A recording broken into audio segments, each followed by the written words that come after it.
ദൈവനാമത്തിന് മഹത്വമുണ്ടാകട്ടെ. അപ്പസ്തോല പ്രവൃത്തികൾ എന്ന പുസ്തകത്തിൽ 11-ാം അധ്യായം അതിൻ്റെ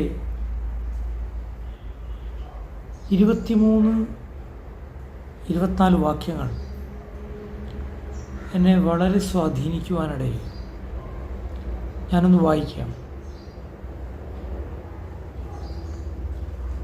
അവൻ ചെന്ന് ദൈവകൃപ കണ്ട് സന്തോഷിച്ചു. എല്ലാവരും ഹൃദയനിർണയത്തോടെ കർത്താവിനോട് ചേർന്ന് നിൽക്കുവാൻ തക്കവണ്ണം പ്രബോധിപ്പിച്ചു. അവൻ നല്ല മനുഷ്യനും പരിശുദ്ധാത്മാവിനാലും വിശ്വാസത്താലും നിറഞ്ഞവനുമായിരുന്നു. വളരെ പുരുഷാരം കർത്താവിനോട് ചേർന്നു. അവൻ ശൗലിനെ തിരയുവാൻ താർസോസിലേക്ക് പോയി. അവനെ കണ്ടെത്തിയപ്പോൾ അന്ത്യോക്യയിലേക്ക് കൂട്ടിക്കൊണ്ടുവന്നു.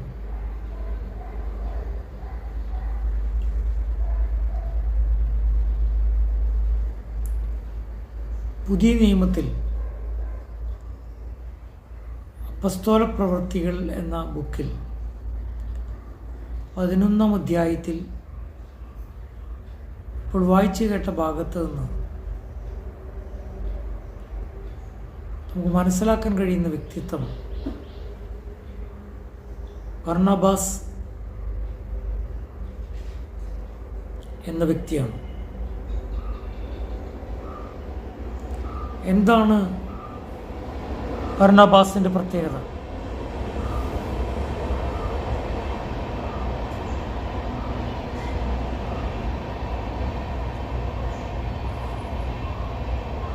ബർന്നബാസ്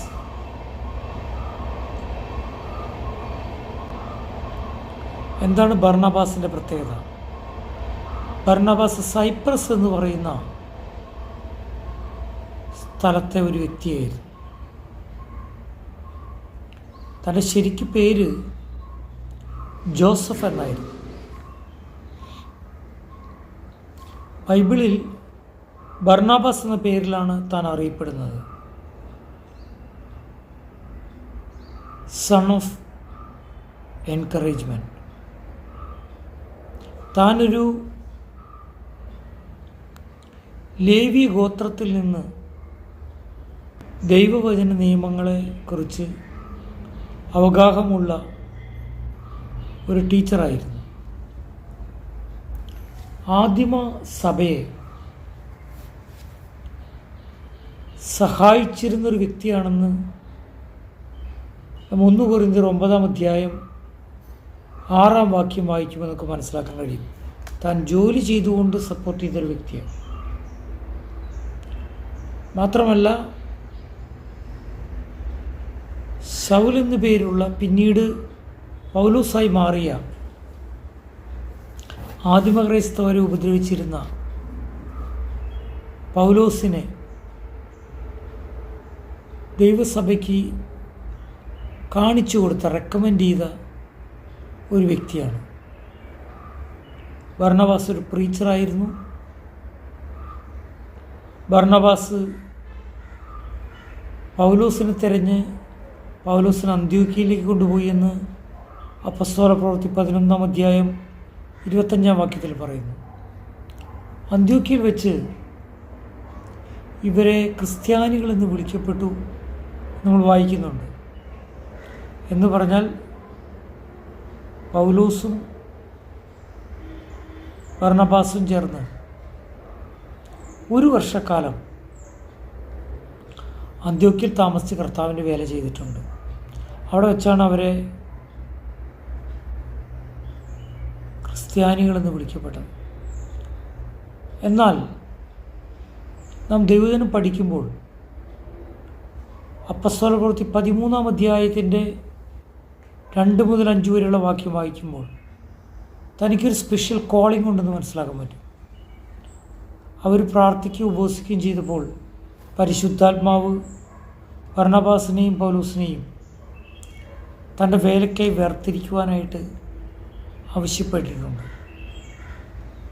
ബൈബിൾ പരിശോധിക്കുമ്പോൾ താൻ ട്രസ്റ്റ് വർത്തിയായ ഒരു വ്യക്തിയായിട്ട് നമുക്ക് കാണുവാൻ കഴിയുന്നുണ്ട്. അപ്പസ്തോല പ്രവൃത്തി 11-ാം അധ്യായത്തിൻ്റെ 27 മുതൽ 30 വരെയുള്ള വാക്യത്തിൽ നമുക്കത് കാണുവാനായിട്ട് കഴിയും. പ്രിയപ്പെട്ടവരെ, താനൊരു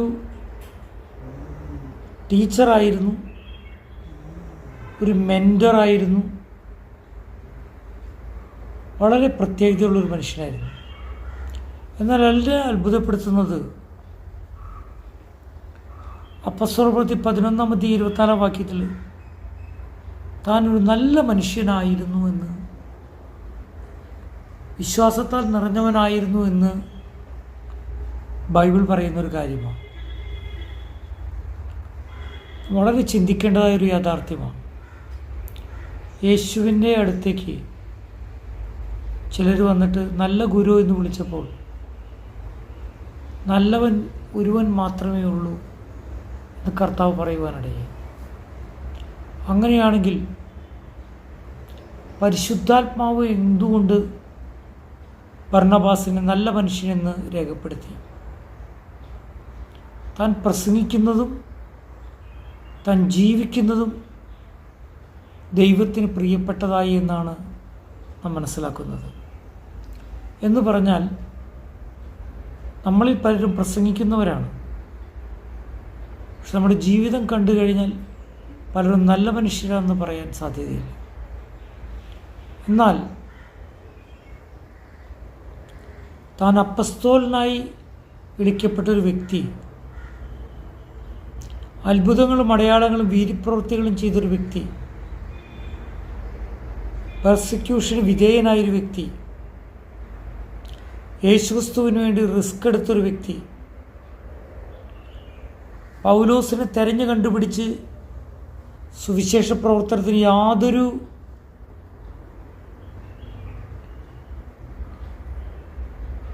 യാതൊരു വിധത്തിലും ഒരു സെൽഫിഷ്നെസ് ഇല്ലാതെ കൈപിടിച്ച് വഴി നടത്തിയൊരു വ്യക്തി എന്ന നിലയിൽ വളരെ പ്രത്യേകതകൾ ബർന്നബാസിന് വേണ്ടി നമുക്ക് കാണുവാനായിട്ട് കഴിയും. ഗമാലിയേലിൻ്റെ ശിഷ്യനായിരുന്നു ബർന്നബാസ്. എന്നാൽ ദൈവസഭയെ സഹായിക്കുന്ന കാര്യത്തിൽ വളരെ പ്രത്യേകതയുള്ള, അനേകരുടെ ജീവിതത്തിൽ സ്വാധീനം ചെയ്ത ഒരു വ്യക്തിയായിരുന്നു ബർന്നബാസ്. ഒരു വിധത്തിൽ പറഞ്ഞാൽ ബർന്നബാസ് മനുഷ്യരുടെ ഒരു പ്രതീതിയായിരുന്നു. നമ്മളൊരു ഹോസ്പിറ്റലിൽ ചെല്ലുമ്പോഴും നമുക്കറിയാം PRO എന്ന് പറയുന്നൊരു പോസ്റ്റുണ്ട്, പബ്ലിക് റിലേഷൻ ഓഫീസർ. അതുപോലെ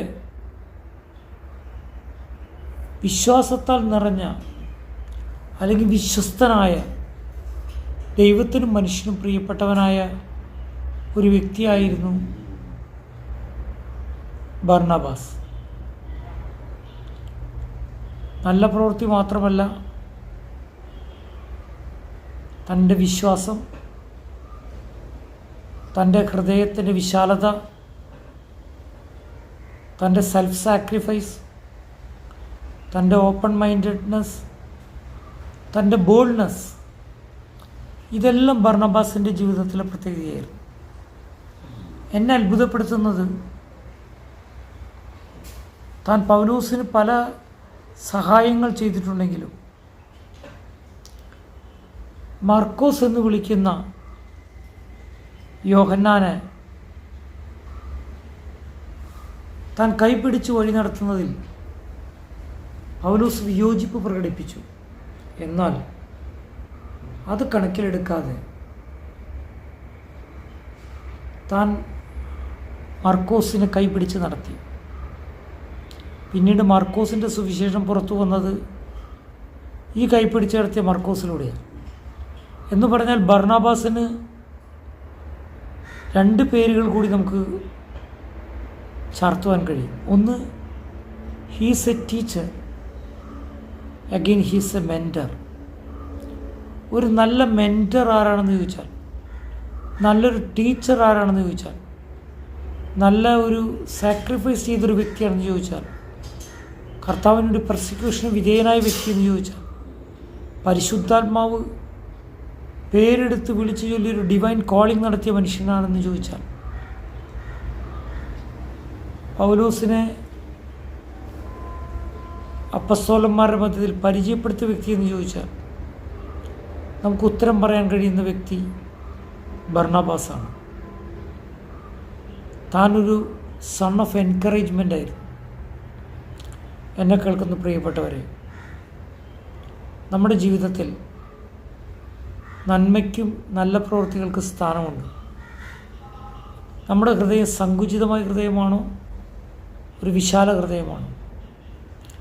സെൽഫിഷ്നെസ് ഇല്ലാതെ ദൈവത്തെങ്കിലേക്ക് മറ്റുള്ളവരെ വളർത്തുന്ന മനസ്സ് നമുക്കുണ്ടോ? അതിൻ്റെ ഹൃദയവിശാലതയുണ്ടോ?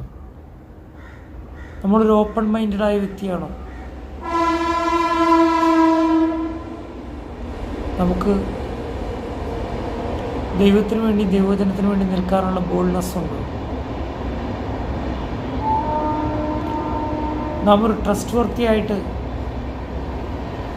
ബർണബാസിനെ അപ്പസ്തോലന്മാർ അയച്ചതുപോലെ വിശ്വസ്തയോടെ നമുക്ക് നിൽക്കാൻ കഴിയും. ഇതെല്ലാം നമുക്ക് ചിന്തിക്കുവാൻ ഒരു പാഠമാണ് ബർണബാസിലൂടെ നമുക്ക് മനസ്സിലാകുന്നത്. അവിടെയാണ് ബർണബാസ് ഒരു പണ്ഡിതനോ ഒരു എഴുത്തുകാരനോ അല്ലാത്തത് കൊണ്ട് അധികം നമുക്ക് കാണാൻ കഴിയുന്നില്ലെങ്കിലും അവൻ നല്ല മനുഷ്യനും പരിശുദ്ധാത്മാവിനാലും വിശ്വാസത്താൽ നിറഞ്ഞവനായിരുന്നു എന്ന് കർത്താവിനോട് അനേകർ ചേർന്ന് നിൽക്കുവാൻ തക്കവണ്ണം ദൈവകൃപ കണ്ട് സന്തോഷിക്കുന്നവനോ ആണെന്ന് പരിശുദ്ധാത്മാവ് എഴുതിയിട്ടുണ്ടെങ്കിൽ നമ്മളെക്കുറിച്ച് അങ്ങനെ എഴുതുന്നു. മനുഷ്യൻ്റെ സാക്ഷ്യമല്ല, ദൈവത്തിൻ്റെ സാക്ഷ്യം വളരെ വലുതാണ്. ആ സാക്ഷ്യത്തിലേക്ക് വളർന്നു വരുവാൻ, ദൈവത്തിൻ്റെ മുമ്പിലും മനുഷ്യരുടെ മുമ്പിലും പ്രീതിയുള്ള പാത്രങ്ങളായി വളർന്നു വരുവാൻ സ്വർഗത്തിലെ ദൈവം ബർണബാസിൻ്റെ ജീവിതത്തിലൂടെ നമ്മെ സഹായിക്കട്ടെ. ദൈവനാമം മഹത്വപ്പെടുമാറാകട്ടെ.